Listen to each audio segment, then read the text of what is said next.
অথবা আনুষ্ঠানিক কিছু ইবাদত আছে, সেগুলো করলে যথেষ্ট হয়ে গেল। আসলে বিষয়টি এমনটি নয়। আল্লাহ তাআলা নিকটবর্তী হওয়া, মানুষের প্রতি ইহসান করা।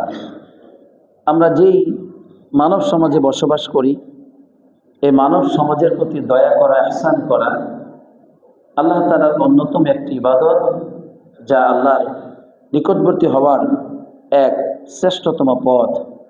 মানুষের প্রতি ইহসান করা, দয়া করা। আলহামদুলিল্লাহ।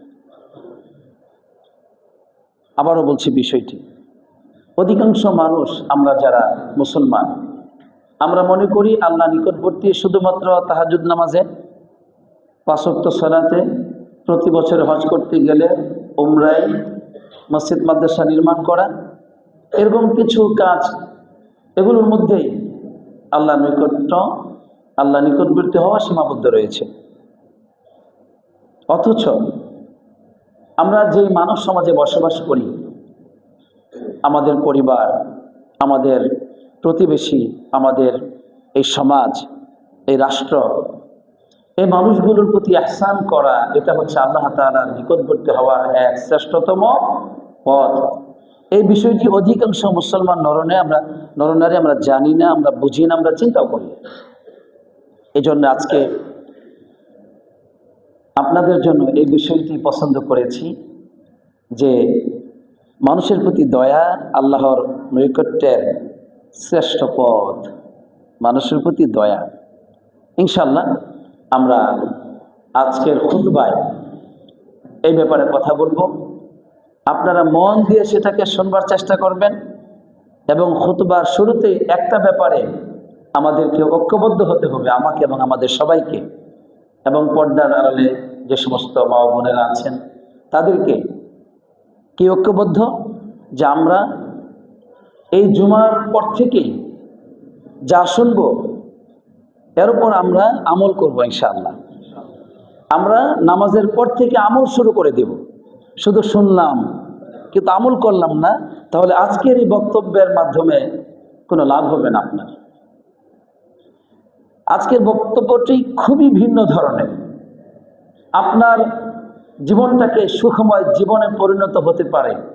আজকে যে কথাগুলি বলবো সেগুলো যদি আমরা শুনি এবং আমরা যদি মানি, আমাদের প্রতিদিনের জীবনে যদি এটাকে আমরা অনুসরণ করি, ইনশাআল্লাহ আমরা প্রতিটি মানুষ সুখী হয়ে যাব ইনশাআল্লাহ। আল্লাহ যেন আমাদেরকে সেই তৌফিক দান করেন, আমিন। তাহলে এবার শুরু করছি। হাদিসটি ইমাম তবরানী রহমাতুল্লাহ আলাইহি তার মুআজামুল আওসাত, মুআজামুস সগীর এই গ্রন্থে বর্ণনা করেছেন। নাসিরউদ্দিন আলবানী হাদিসটিকে হাসান বলেছেন। আমি এখন এই মুহূর্তে যে হাদিসটি বলবো, নবী করিম সাল্লাল্লাহু আলাইহি ওয়াসাল্লামের কাছে একজন ব্যক্তি এসে বললেন, ইয়া রাসূলুল্লাহ, আইয়ুন নাসি আহাব্বু ইলাল্লাহ, আল্লাহর কাছে সবচেয়ে প্রিয় মানুষ কোনটি? দেখেন, প্রশ্নটা খুবই গুরুত্বপূর্ণ। ইয়া রাসূলুল্লাহ, নবীজির কাছে উনি আসলেন। কেন আসলেন?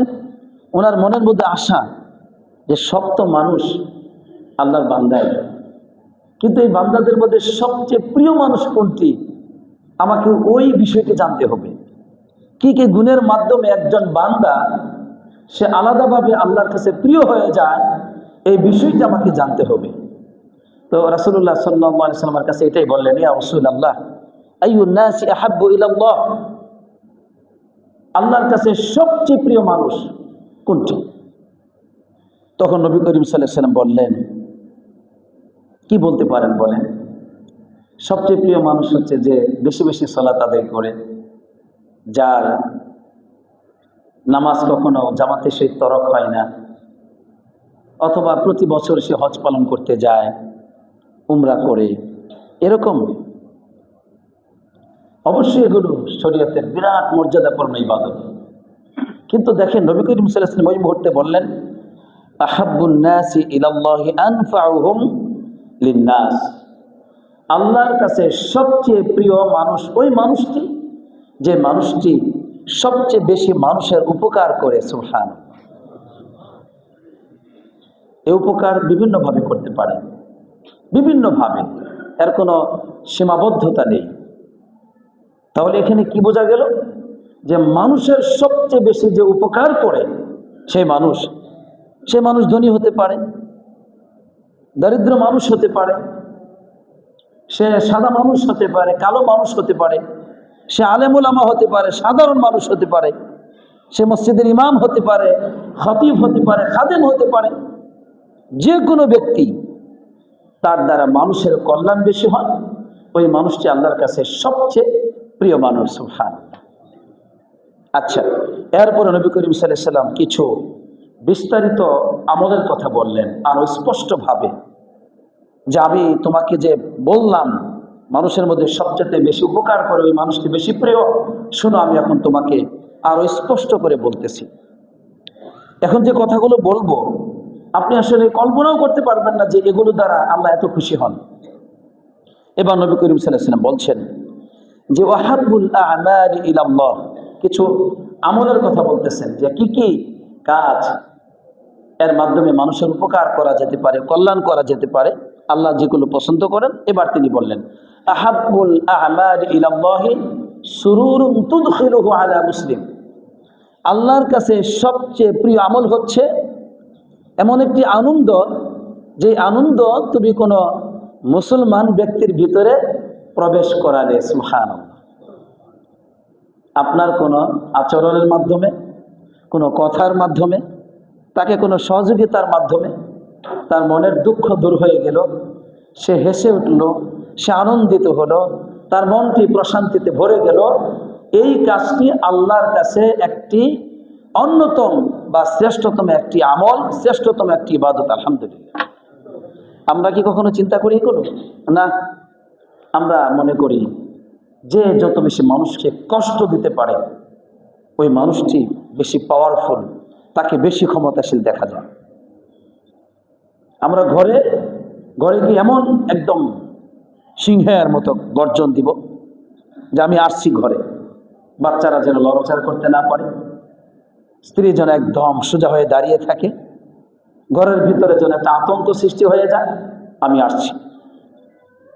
এটা না, আপনি ঘরে গিয়ে স্ত্রীকে আনন্দিত করবেন আপনার আচরণের মাধ্যমে, সন্তানদেরকে আনন্দিত করবেন, এখানে হচ্ছে শ্রেষ্ঠত্ব। আপনি সমাজে মানুষের সাথে বসবাস করবেন, আপনাকে দেখে যেন মানুষ খুশি হয়, আনন্দিত হয়, মানুষের দুঃখ যেন মুছে যায় আপনার আচরণে।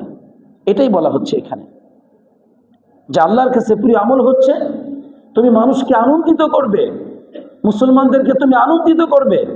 কিন্তু তার বিপরীত হলাম আমরা পরিবারে কষ্টের কারণ হই, দুঃখ যন্ত্রণার দুশ্চিন্তার কারণ হই, আমরা অফিসে দুশ্চিন্তার কারণ হই, সমাজে বসবাস করি প্রতিবেশীর এবং মানুষের দুশ্চিন্তার, হতাশার, ভয়ের, আতঙ্কের কারণ আমরা হই। নাউজুবিল্লাহ। আর এখানে শ্রেষ্ঠত্ব খুঁজে পাই। নাউজুবিল্লাহ। এখানে আপনি হয়তো মনে করছেন যে আপনাকে খুব শক্তিশালী দেখাচ্ছে, ভুল।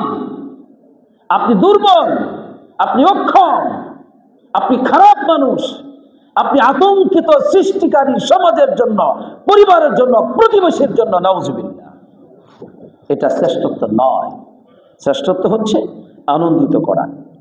এরপরে 2, আও তাকশিফু আনহু কুরবাতান, কোনো মানুষের কোনো রকম বিপদ মুসিবত তুমি দূর করে দিলে, সেটা ছোট হতে পারে, বড় হতে পারে, যে কোনো বিপদ মুসিবত তুমি দূর করলে, এটাই হচ্ছে আল্লাহর কাছে প্রিয় আমল। সুবহানাল্লাহ। 3, আও তাকদি আনহু দাইনান, কোনো মানুষের কোনো ঋণকে তুমি পরিশোধ করে দিলে। সুবহানাল্লাহ। আমরা এটা চিন্তাই করি না, ঋণ পরিশোধ এটা যে ইবাদত, এটা যে করা উচিত, আমরা চিন্তাই করি না। আমরা আমাদের চিন্তা করি। আমরা কি কখনো জিজ্ঞেস করি সে সমাজের মানুষের, এই তোমার কোনো ঋণ টিন আছে? বলো তো কত আছে? দোকানে কত পায়? ফার্মেসিতে কত পায়? কি হয়েছে? কত টাকা দরকার? কোনোদিন কি বলেছেন? আমরা কি বলেছি? আমরা বলি না। সারা জীবন সালাত পড়লাম, সারা জীবন তাহাজ্জুদ পড়লাম, কোরআন তেলাওয়াত করলাম, মসজিদে জীবন কাটিয়ে দিলাম, এখানে কি আল্লাহর নৈকট্য হাসিল শেষ হয়ে গেল? এজন্য আমি বলবো আজকে থেকে আপনার যা আছে অল্প দিয়ে কোনো মানুষের ঋণকে পরিশোধ করে দিবেন। এই যে সমাজে কত মানুষ, এগুলো মানুষ, এরা বন্য প্রাণী নয়, এরা মানুষ। শুধু আপনার ঋণ পরিশোধের জন্য পাগল পারা, আপনার ঋণকে, আপনার ঋণের বোঝাকে আপনি শুধু মূল্যায়ন করছেন। এই মানুষগুলোর ঋণের বোঝাটা যদি মূল্যায়ন করেন, আল্লাহর কাছে প্রিয় মানুষ হয়ে যাবেন। আলহামদুলিল্লাহ। এবার আসুন, তাহলে কোনো ঋণ পরিশোধ করা। 4, আও তাতরুদু আনহু জুআন, কোনো মানুষের ক্ষুধাকে দূর করা। ক্ষুধা এখানে শুধু পেটের ক্ষুধা না, অভাব অনটন হতে পারে, এটা দূর করা, এটা হচ্ছে আল্লাহর কাছে প্রিয় আমল। এবার আসুন, নবী করিম সাল্লাল্লাহু আলাইহি সাল্লাম ৫ম নম্বরে তিনি তার বাস্তবতাকে তুলে ধরলেন যে শোনো, মানুষের কল্যাণ করা, মানুষের প্রয়োজনকে মেটানো, মানুষের কোনো দুঃখ যন্ত্রণাকে দূরীভূত করা, মানুষের অন্তরে হাসি ফোটানো, এটা আমার কাছে কতটুকু মূল্যবান বস্তু জানো? শোনো, ওয়ালি আন আমশি মা আখিন ফি হাজাতিন, আমি আমার কোনো ভাইয়ের প্রয়োজন মেটানোর জন্য চলবো, আমি পথ চলবো। মা আখিন, কোনো ভাইয়ের সাথে, কোনো ভাইয়ের সাথে আমি বের হয়ে যাব, নিজের ঘর থেকে আমি বের হয়ে যাব। এই বিষয়টি কেন বের হব? ফি হাজাতিন, তার কোনো প্রয়োজনে, তার কোনো সহযোগিতা করার জন্য। এটা তার হাসপাতালে হতে পারে অথবা অন্য কোথাও হতে পারে, তার প্রয়োজন মেটানোর জন্য আমি যাব বের হয়ে। এটা কেমন প্রিয় জানো? আহাব্বু ইলাইয়া মিন আন আন আতাকিফা ফি হাদাল মসজিদি শাহরান, আমার কাছে এতটাই প্রিয় যে এই মসজিদে নববীতে 1 মাস ব্যাপী আমি এতেকাফ করব, 1 মাস ব্যাপী মসজিদ থেকে বের হব না, এতেকাফ করব। এর চাইতে আমার কাছে অধিক প্রিয়, অধিক প্রিয়, অধিক প্রিয় আমি কোন ভাইয়ের প্রয়োজনকে মেটানোর জন্য বের হয়ে যাব। সুবহান। একটু চিন্তা করি আমরা, এই যে আমরা যেগুলি ব্যস্ত, সময় নেই, কথা বলার সময় নেই, সাক্ষাতের সময় নেই, মানুষ লম্বা লাইন ধরে বসে আছে আমার জন্য, আমার মতো মানুষের জন্য বসে আছে।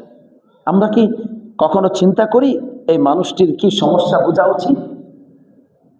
আপনি যে কোম্পানির মালিক, একটু কি চিন্তা করেছেন এই মানুষগুলোর প্রয়োজন আছে আপনার কাছে? আপনি যে বড় অফিসার, একবার কি চিন্তা করেছেন এই মানুষগুলোর একটি দায়িত্ব আছে আপনার উপর? আপনি যে সমাজের ধনী মানুষ, ক্ষমতাশীল, প্রভাব প্রতিপন্ন মানুষ, এই মানুষগুলোর প্রয়োজন আছে আপনার কাছে। আপনার একটি কথার কারণে একটি পরিবার শান্তিময় জীবন পেতে পারে। আপনার একটু সমস্যা সমাধানের জন্য এই মানুষগুলোর যুদ্ধ থেকে মুক্ত হতে পারে। একটু চিন্তা করেছেন? সুতরাং নবী করিম সাল্লাল্লাহু আলাইহি ওয়াসাল্লামের দ্বীন এটাই, শুধু সালাত নয়, শুধু সিয়াম নয়, শুধু কিয়ামুল লাইল নয়, শুধু কোরআন তেলাওয়াত নয়, মানুষের প্রয়োজন মেটানো, মানুষকে মূল্যায়ন করা, মানুষের প্রতি ইহসান করা, এটা হচ্ছে আমাদের জীবনের অন্যতম ইবাদত, যা দিয়ে আমরা আল্লাহ নিকটবর্তী হব। আল্লাহ সে তৌফিক দান করুন, আমিন। এটা আওয়াজ হচ্ছে। এরপর লক্ষ্য করুন, তাহলে আমরা কি বুঝলাম এতক্ষণ পর্যন্ত? যে আল্লাহর কাছে সবচেয়ে প্রিয় মানুষ হচ্ছে যে মানুষটি অধিক উপকার করে, মানুষের অধিক উপকার করে। অতএব আপনি যে কোনো ভাবে মানুষের উপকার করবেন, সকাল থেকে সন্ধ্যা পর্যন্ত উপকার করবেন। হ্যাঁ, আপনার পরিবারের হতে পারে, আপনার সন্তানের হতে পারে, আপনার ছাত্রের হতে পারে, আপনার কর্মচারীর হতে পারে, আপনি আপনার সমাজের যে কোনো মানুষের উপকার হতে পারে। আপনার কাজই হচ্ছে আমি মানুষের উপকার করব। কার জন্যে? আল্লাহর জন্য।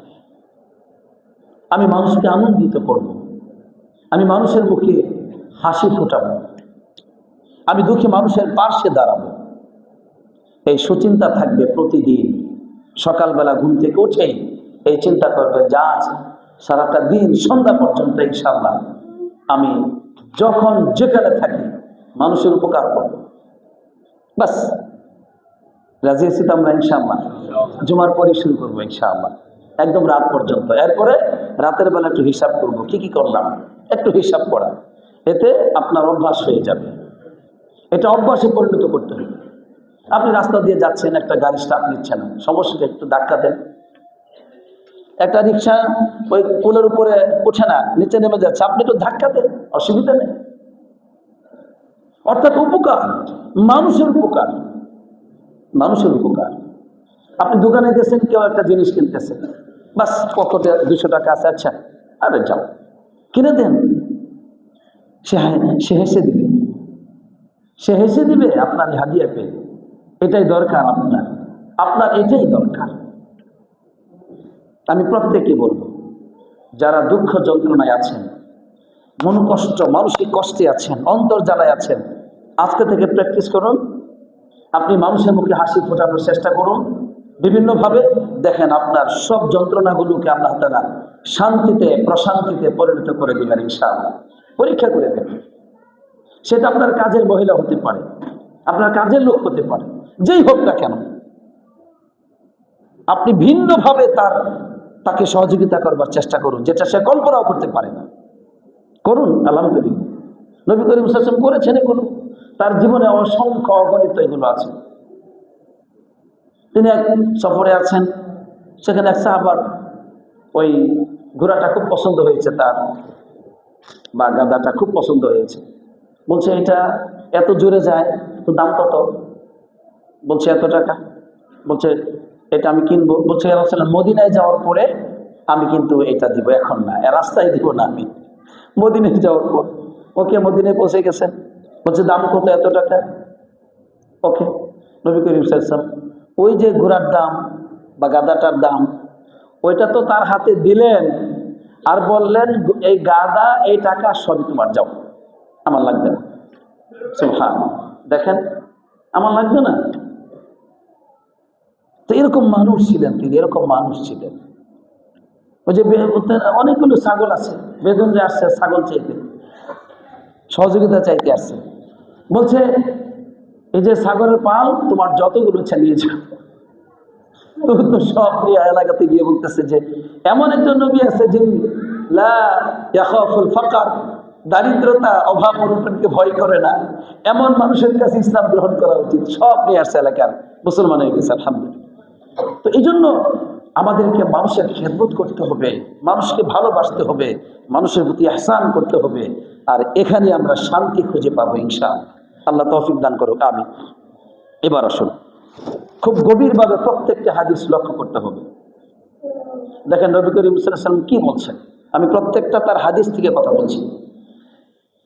হাদিসটি ইমাম তিরমিজি বর্ণনা করেছেন, হাদিসটি সহিহ সনদে। নবী করিম সাল্লাল্লাহু আলাইহি ওয়াসাল্লাম যখন মদিনাতে আসলেন, মক্কা থেকে হিজরত করে মদিনাতে নতুন করে মদিনা গঠন করবেন, তিনি একটি সমাজ গঠন করবেন। এখানে সে কি করলেন, কি সবক তাদেরকে দিলেন? তিনি প্রথম যে হাদিসটি তাদেরকে বলেছিলেন, সে হাদিসটা হচ্ছে এই হাদিস।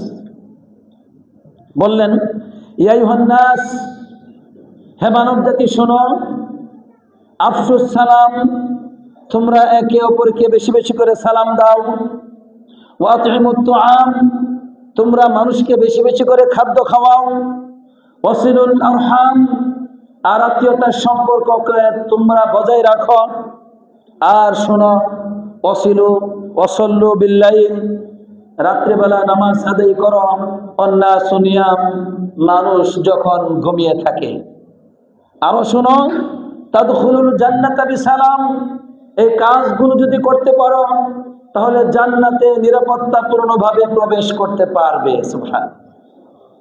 এখানে আপনাকে গভীরভাবে বুঝতে হবে যে জান্নাতটা কিভাবে নবীজি কোন কোন আমলের মাধ্যমে বন্টন করলেন। 1 নম্বর, সালাম দাও। সালামের কি মর্যাদা আপনারা জানেন। এর মাধ্যমে ভালোবাসা সৃষ্টি হয়, এর মাধ্যমে মানুষের মধ্যে সম্পর্ক সৃষ্টি হয়, পরস্পরের সাথে হিংসা বিদ্বেষ দূর হয়। এই সালামটা বিনিময় করবে বেশি বেশি। এখন তো আমরা আমাদের চরিত্র যেটা, শুধু সালাম দেই না, অপেক্ষা থেকে কে কে আমার সালাম দিবে। আপনি এই চরিত্র কেন শিখেছেন? আপনি শুধু সালাম দিতে চান কেন? কেন আপনি বস মানুষ, এই কারণে? আপনি খতিব মানুষ, বড় আলেম মানুষ, টাকাওয়ালা মানুষ না, আপনি সালাম দিবেন। আপনি মানুষ তো, এই যে সমাজে মানুষ বসবাস করে, মানলাম তারা খুব দুর্বল, কিন্তু তারা মানুষ, আপনিও তো মানুষ, আপনি তো অন্য কিছু না। তাহলে আপনার সালাম দিতে সমস্যা কোথায়? আপনি কি চান না নবীজির আদর্শে বড় হবেন, আল্লাহর কাছে একজন প্রিয় বান্দা হবেন? মন চায় না আপনার? তাই সালাম আপনি দিবেন, আমি দিব। কেউ যদি দেয় নিব, কিন্তু আমার স্বপ্ন থাকবে আমি আগে দিব। আল্লাহ সেই তৌফিক দান করুক, আমিন। 2, সালামের পরে হলো মানুষকে খাদ্য খাওয়া। সুবহান, মানুষকে। এখন আবার এটা মনে করবে না যে শুধু ইমাম সাহেবদেরকে, হুজুরদেরকে। এইটা তো আমরা সবাই বুঝি যে খাদ্য খাওয়ানো মানে হুজুরদেরকে প্রথমে খাওয়াইতে হবে, না, এটা কোনো শর্ত না। আপনি সমাজের প্রতিটি মানুষ, সবাইকে খাদ্য খাওয়াবেন, যাকে পছন্দ হয়, পছন্দ সবাইকে, যাকে সুযোগ হয় তাকে খাদ্য খাওয়াবে। এখানে হুজুর হওয়া লাগবে, ইমাম হওয়া লাগবে, খতিব হওয়া লাগবে, এটা না। একজনে দোয়া কি বুঝেই না, মানুষটা একদম বাজে মানুষ, তাকে খাওয়ান। এরকম শর্ত না যে আল্লাহওয়ালা মানুষকে খাওয়াইতে হবে, না, এটা শর্ত। আপনি খাওয়ান যে কাউকে, মানুষ তো, তার তো ক্ষুধা লাগে, তাকে খাওয়ান, এটা হবে আপনার কাজ। তাহলে আপনি খাদ্য খাওয়াবেন। এরপরে বললেন ওয়াসিলু আল আরহাম, আত্মীয়তার সম্পর্ক বজায় রাখুন। আত্মীয়তার সম্পর্ক বজায় রাখা এটা জান্নাতের পথ, নবীজি বলে দিলেন সাল্লাল্লাহু আলাইহি ওয়াসাল্লাম। আর আমরা কি করি? আত্মীয়তার সম্পর্ক বিচ্ছিন্ন করি। আমাদের যান, প্রত্যেকটি পরিবারে যান, ভাই ভাইয়ে যুদ্ধ, ভাই বোনে যুদ্ধ সম্পত্তি নিয়ে, চাচা জ্যাঠা যুদ্ধ, চাচাতো ভাই জ্যাঠাতো ভাই যুদ্ধ। কেন এগুলো? আর এগুলো করে আমরা শান্তি পেতে চাই, সুখ পেতে চাই, মনের মধ্যে জান্নাতি সুখ পেতে চাই। প্রতি বছর হজ উমরা তো আছে, এগুলো দ্বারা শান্তি পাবেন না আপনি। ওয়াসিলুল আরহাম, আল্লাহর ভয়ে, আল্লাহর সন্তুষ্টির জন্য, আল্লাহর আনুগত্যের জন্য, আল্লাহর ইবাদতের লক্ষ্যে আপনি আত্মীয়তার সম্পর্ক বজায় রাখবেন। এটা আপনার নবী সাল্লাল্লাহু আলাইহি সাল্লাম আপনাকে বলেছেন। এটা কোনো স্বার্থের জন্য নয়, মানুষকে দেখানোর জন্য নয়। এটা আমার দ্বীন, এটা আমার শরীয়ত, এটা আমার জান্নাতের পথ। অতএব আত্মীয়তার সম্পর্ক বজায় রাখুন। এরপরে বলে দিলেন নামাজ পড়ো রাত্রিবেলা, নামাজও পড়তে হবে। সুতরাং রাতের বেলা আল্লাহর সাথে সম্পর্ক গঠন করবেন একাকী, নামাজের মাধ্যমে, কিয়ামুল লাইলের মাধ্যমে। আর দিনের বেলা মানুষকে খাদ্য খাওয়াবেন, সালাম দিবেন, আত্মীয়তার সম্পর্ক বজায় রাখবেন। এই দুটোর মাধ্যমেই হচ্ছে আপনার জান্নাত। আলহামদুলিল্লাহ। অনেকে আছে সব ঠিক আছে, কয় হুজুর মানুষকে খাওয়াই, মানুষকে সহযোগিতা করি, চিকিৎসা করি, কিন্তু নামাজ পড়ি না। এই যে এখানে হলো সমস্যাটা আমাদের, এখানে হলো মূল সমস্যাটা। এক শ্রেণী মানুষ মানবতার খেদমত করে, মানব সেবা ঠিক আছে, নামাজ নাই, সিয়াম নাই। আবার আরেক শ্রেণী সালাত আছে, সিয়াম আছে, মানব সেবা নাই, মানব সেবা নাই। বিক্ষোভকে দেখলে এইসব মানে অকথ্য ভাষায় গালি গালাজ। আল্লাহ তাআলা কি বলেন নাই? খবরদার তুমি বিক্ষোভকে ধমক দিবে না, খবরদার বিক্ষোভকে তুমি ধমক দিবে না। আলাম ইয়াজিদকা ইয়াতীমান ফাআওয়া ووجدك ضالا فهدى ووجدك عائلا فأغنى فأما اليتيم فلا تقهر وأما السائل فلا تنهر। খবরদার বিক্ষোভকে, যে তোমার কাছে চায় তাকে ধমক দিবে না। আজকে দেখেন আমরা প্রত্যেকে বিক্ষোভকে ধমক দেই, একবারের জায়গায় দুইবার তিনবার চাইলে মেজাজ গরম হয়ে যায়। তোমাকে বলছে না যাও, না, সে আপনার মতো একটা মানুষ।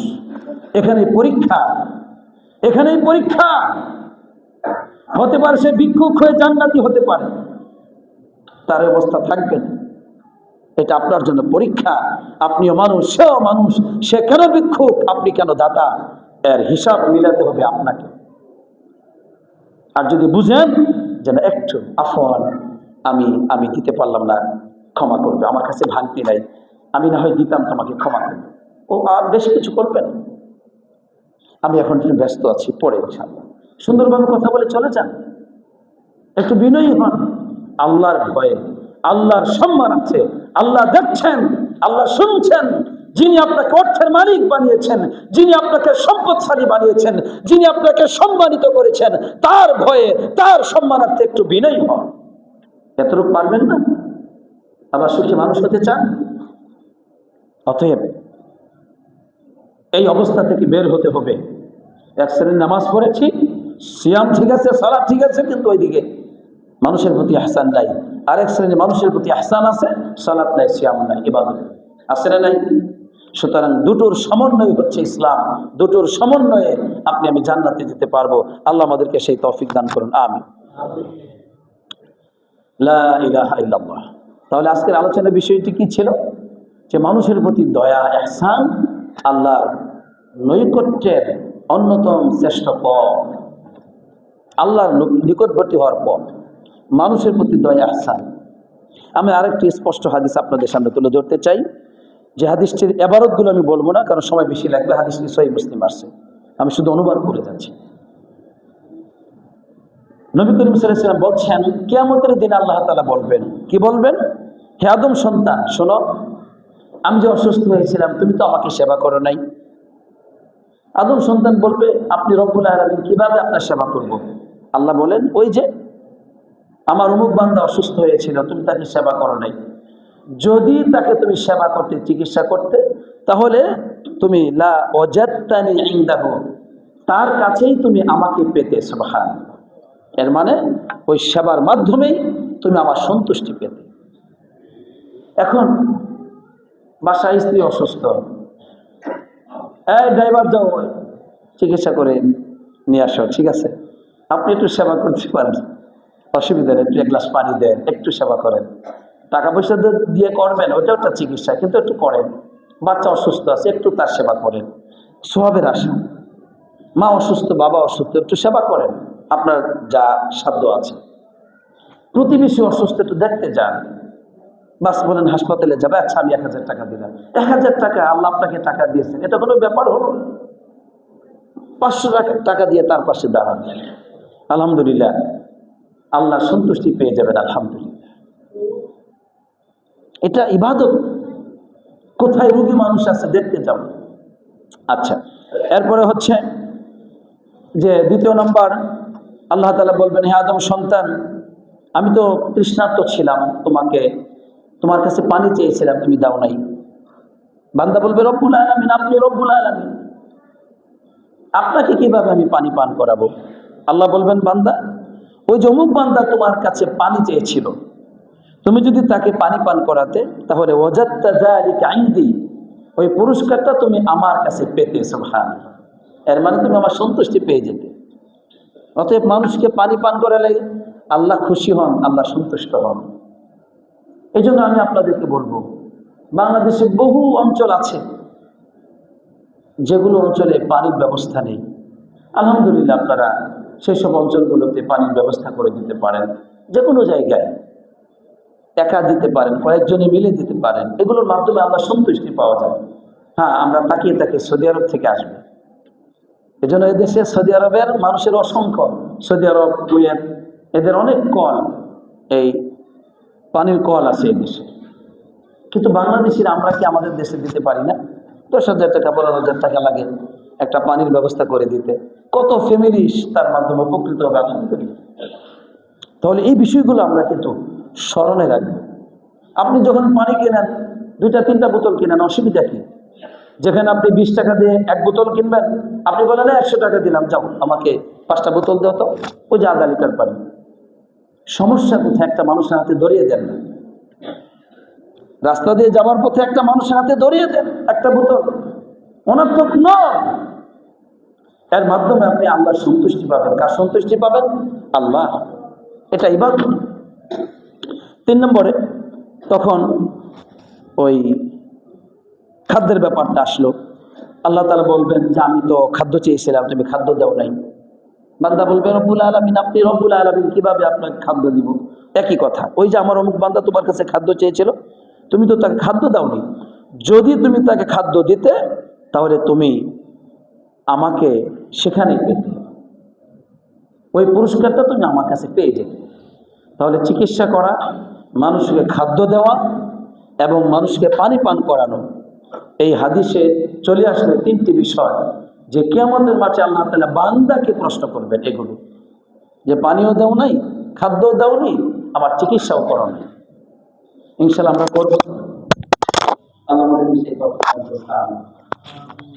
এবার আমার প্রতি আসলাম, মানুষের প্রতি আসলাম। আমি বলবো পারিবারিকভাবে আপনি এই আখলাক সন্তানদের মাঝে গড়ে তোলবার চেষ্টা করুন। আপনি ভিক্ষা না দিয়ে সন্তানের হাতে টাকাটা দেন, যেন সে ভিক্ষা দেন। গরিব দুঃখীদের সেবা করার জন্য আপনি সন্তানকে নিয়ে যান, তাকে অভ্যস্ত করুন। পারিবারিকভাবে যদি করতে পারেন, আপনার পরিবার গরিব হবে না ইনশাআল্লাহ। আপনার পরিবার কখনো এই ঘর বাড়ি বিক্রি করে খেতে হবে না। আমি সবাইকে বলছি, মানবতার প্রতি আহসান করা সন্তানদেরকে শিখান, স্ত্রী সন্তান পরিবারকে এটাই বুঝান যে মানুষ হয়ে মানুষের দুঃখ যেন আমরা বুঝতে পারি, এমন মানুষ হয়ে গড়ে উঠতে চাই। আল্লাহ আমাদেরকে সেই তৌফিক দান করুক, আমিন। লা ইলাহা ইল্লাল্লাহ, লা ইলাহা ইল্লাল্লাহ। কয়েকটা হাদিস বলবো, আরো মন দিয়ে শুনুন। একজন ব্যভিচারিণী নারী, বনী ইসরায়েলের জিনাকারিণী নারী, এর চাইতে খারাপ মানুষ আর কি হতে পারে? সমাজের সবাই তাকে ঘৃণা করবে, এটাই স্বাভাবিক। অথচ এই মানুষটি রাস্তা দিয়ে যাওয়ার সময় দেখলো যে কুকুর সে তৃষ্ণার্ত হয়ে ওই কূপের চারপাশে ঘুরছে, কুকুর। আর সে হচ্ছে একটা খারাপ মহিলা। কি করলো? সে তার মোজা খুলে ওই কূপ থেকে পানি উঠিয়ে একটা কুকুর, নিকৃষ্ট প্রাণী সমাজের কুকুর, যে পাত্রে একবার মুখ দিলে 7 বার ধোয়া লাগে, একবার মাটি দ্বারা ধোয়া লাগে, তার ওই জার্ম থেকে যদি আপনি মুক্ত হতে চান, তাহলে এই নিকৃষ্ট প্রাণী কুকুরকে একটা নিকৃষ্ট মানুষ পানি পান করালো, তার কলিজাটা ঠান্ডা করে দিল। নবী করিম সাল্লাল্লাহু আলাইহি ওয়াসাল্লাম বলছেন, ফাগুফিরা লাহা বিহি, এই কুকুরকে পানি পান করানোর কারণে আল্লাহ তাআলা এই জিনাকারিণী নারীর জীবনের গুনাহগুলোকে মাফ করে দিলেন। সুবহানাল্লাহ। আমি আপনাকে প্রশ্ন করতে চাই, আচ্ছা আপনার মা বাপ কি এই কুকুরের চাইতেও আরো তুচ্ছ ব্যক্তি আল্লাহর কাছে? তাহলে ওই মায়ের মুখে যদি হাসি ফোটান, ওই বাবার মুখে যদি হাসি ফোটান, ওই বাবার খাদ্যের ব্যবস্থা যদি করে দেন, ওই মার খাদ্যের ব্যবস্থা যদি আপনি করেন, আপনার বোন আছে, অভাবগ্রস্ত বোন, বিয়ে দেওয়ার পর অভাবে পড়েছে, আপনি যদি ওই বোনদের পাশে দাঁড়ান, তাহলে একটা নিকৃষ্ট নারী সে যদি একটা নিকৃষ্ট প্রাণীকে পানি পান করে যদি ক্ষমা পায়, আপনি কি আপনার মা বাপকে, আপনার ভাই বোনদেরকে, প্রতিবেশীকে খাদ্য খাওয়ানোর মাধ্যমে তাদেরকে পানির ব্যবস্থা করে দিয়ে তাদের বিপদ দূর করে দিয়ে আপনি কি ক্ষমা পাবেন না? অবশ্যই পাবেন। আমি এই জন্য বলছি, আজকের প্রতিটি কথা আমাদেরকে আমল করতে হবে, আমাদেরকে ভালো মানুষ হতে হবে। অন্যথায় এই লেবাস পরে, এই মুসলমান নাম দিয়ে, এই সব দিয়ে আমরা আসলে আল্লাহ নিকটবর্তী হতে পারবো। এবার লক্ষ্য করুন, দেখেন আরেকটা হাদিস, হাদিসটি বুখারী মুসলিম এসেছে। বুখারীতে আরেকটি হাদিস, আল্লাহ নবী সাল্লাল্লাহু আলাইহি ওয়াসাল্লাম বললেন, বাইনামা রাজুলুন ইয়ামশি বিতরিক, একজন ব্যক্তি রাস্তা দিয়ে যাচ্ছে, ওয়াজাদা হুসনা শাওকিন আলা তরিক, রাস্তাতে একটা কাঁটাযুক্ত ডাল পেয়ে গেল। কাঁটাযুক্ত ডাল স্বাভাবিকভাবে মানুষকে কষ্ট দিচ্ছে। এখন এখানে যদি আমরা আরেকটু চিন্তা করি যে মানুষের যা দ্বারা কষ্ট হয়, তো এই কাঁটাযুক্ত ডালটাকে সে কি করলো? ফাআখারাহু, রাস্তা থেকে সরিয়ে দিল। যে মানুষের কষ্ট হয়, আচ্ছা আমি এই ডালটাকে সরিয়ে দিলাম। এতে করে কি হলো? ফাশাকারাল্লাহু লাহু, আল্লাহ তাআলা তার এই কর্মকে পছন্দ করলেন। ফাগফারা লাহু, আল্লাহ তার গুনাহগুলি মাফ করে দিলেন। সুবহানাল্লাহ। এই জন্য আমি বলছি, মানবতার প্রতি ইহসান আল্লাহ নিকটবর্তী হওয়ার পথ। তাহলে রাস্তাঘাট করে দেন। আর আমরা কি করি? প্রতিবেশীকে আরো কিভাবে কষ্ট দেওয়া যায়, এই আমার জমি দিয়ে যেন না হাঁটতে পারে, এগুলো যত বড়াই আমরা করে থাকি জমি নিয়ে, রাস্তা নিয়ে, নিজের অধিকার নিয়ে। আপনি কি মনে করছেন এই এই জমিদারগুলি থাকবে আপনার? আরে আপনার সন্তানরা তো এই বাড়ি বিক্রি করে খাবে, কিছু করার নাই তো। এর জন্য দায়ী আপনি। আপনি মানুষকে কষ্ট দিচ্ছেন। এটা জমিন আল্লাহর, আপনি তো থাকবেন না, মারা যাবেন। অতএব এগুলো করবেন না। প্রতিবেশী রাস্তাকে বন্ধ করবেন না, মানুষের রাস্তাকে বন্ধ করবেন না। মানুষকে মানুষ মনে করে প্রশস্ত হৃদয় দিয়ে মানুষের খেদমতের জন্য খুলে দেন, আলহামদুলিল্লাহ। অভাব দূর হয়ে যাবে, সন্তানরা জমিদার হয়ে থাকবে ইনশাআল্লাহ। আপনার সন্তানরা জমিদার হয়ে থাকবে, আল্লাহ করে দিবেন এই মানুষকে এইভাবে উন্মুক্ত জীবন দেবার কারণে। অতএব মানুষের কষ্ট দূর করুন, মানুষের কষ্ট দূর করুন, মানুষের কষ্ট দূর করুন। যা আপনার জন্য এরকম সিয়ামের চাইতে, নফল সিয়ামের চাইতে, সারা রাত নফল সালাতের চাইতে অধিক উত্তম, অধিক উত্তম, অধিক উত্তম। আল্লাহ আমাদেরকে বুঝবার তৌফিক দান করুন, আমিন। লা ইলাহা ইল্লাল্লাহ, লা ইলাহা ইল্লাল্লাহ। লক্ষ্য করুন আল্লাহ নবী সাল্লাল্লাহু আলাইহি ওয়াসাল্লাম কি বললেন? আলা উখবিরুকুম বিআফদালি মিন দারাজাতি সিয়ামি ওয়াস সালাতি ওয়াস সাদাকা। আমি কি তোমাদেরকে সংবাদ দিব না এমন কিছু আমলের, যে আমলটি সিয়ামের চাইতে উত্তম, সালাতের চাইতে উত্তম, সদকার চাইতে উত্তম। এটা কোন আমল? সিয়ামের চাইতে, সালাতের চাইতে, সদকার চাইতে উত্তম। তখন সাহাবাগণ বললেন, বালা, অবশ্যই সংবাদ দিবেন।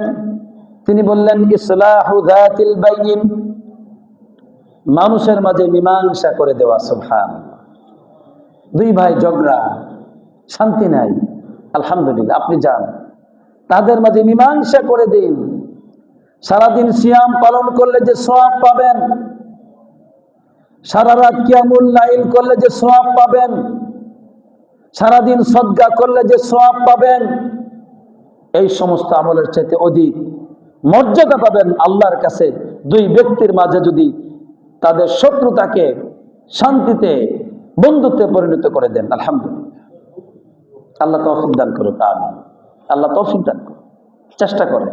আর চোখে দেখি, আমরা দেখি, হ্যাঁ আরো লাগুক, আরো লাগুক, দেখবো এবার কই যায় মামলা, আরে মামলা কর কর কর, টাকা লাগলে নেই সবার কাছ থেকে।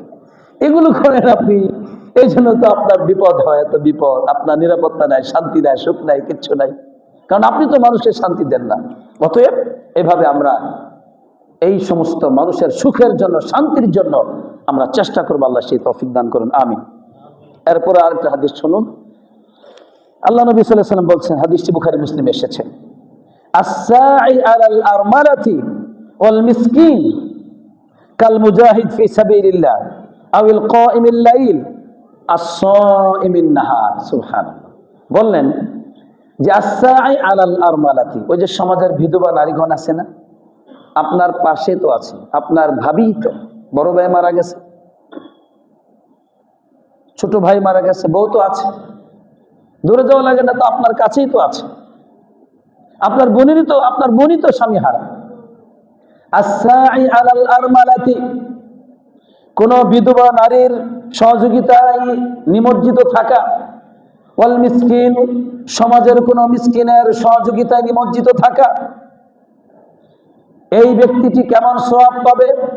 কাল মুজাহিদ ফি সাবিলিল্লাহ, সেজন্য আল্লাহর পথে জিহাদে রত আছে। সুবহানাল্লাহ। আল্লাহর পথে যুদ্ধের ময়দানে আছে দিন প্রতিষ্ঠার জন্য। এই মানুষটির মতো যে বিধবার সহযোগিতায় থাকে, সমাজের প্রতিবেশী অথবা পরিবারের মিসকিনদের সহযোগিতায় থাকে। এখানেই শেষ না, আরো আছে। আল কাইম আল লাইল, সারাটি রাত নামাজ আদায় করার মতো। আস-সাইমিন নাহার, সারাদিন সিয়াম পালন করার মতো সওয়াব পাচ্ছে এই মানুষটি। সুবহানাল্লাহ, লা ইলাহা ইল্লাল্লাহ। যদি বুঝতাম ইসলামকে, আমরা ধন্য হতাম। আর এই আদর্শগুলো যদি আমরা আমাদের জীবনে বাস্তবায়ন করতাম, প্রতিটি পরিবার থাকতো সুখী পরিবার, আলহামদুলিল্লাহ। সমাজে এত অন্ধকার দেখা যেত না। এত হত্যাযোগ্য অবস্থায় রক্তক্ষয়ী এই যে যুদ্ধ আমাদের পরিবারে, আমাদের সমাজে, আমাদের এই রাষ্ট্রে, এগুলো হতো না যদি আমরা এই আদর্শগুলো আমাদের জীবনে বাস্তবায়ন করতাম। অথচ আমরা সবাই মুসলমান, সবাই একসাথে মসজিদে এসেছি, অথচ আমাদের সম্পর্ক নাই। এই মসজিদে একই কাতারে আছি, মসজিদের বাইরে গেলে সম্পর্ক নেই। কি অদ্ভুত জীবন আমাদের। আল্লাহ সুবহানাহু ওয়া তাআলা আমাদেরকে বুঝবার তৌফিক দান করুক, আমিন। যে কথাগুলো বললাম, বলার তৌফিক পেয়েছি, এর উপর আমাদেরকে আল্লাহ তাআলা আমল করার তৌফিক দান করুন, আমিন। আসসালাতু ওয়াসসালামু আলা নবিয়িনা মুহাম্মদ ওয়া আলা আলিহি ওয়া সাহবিহি আজমাইন।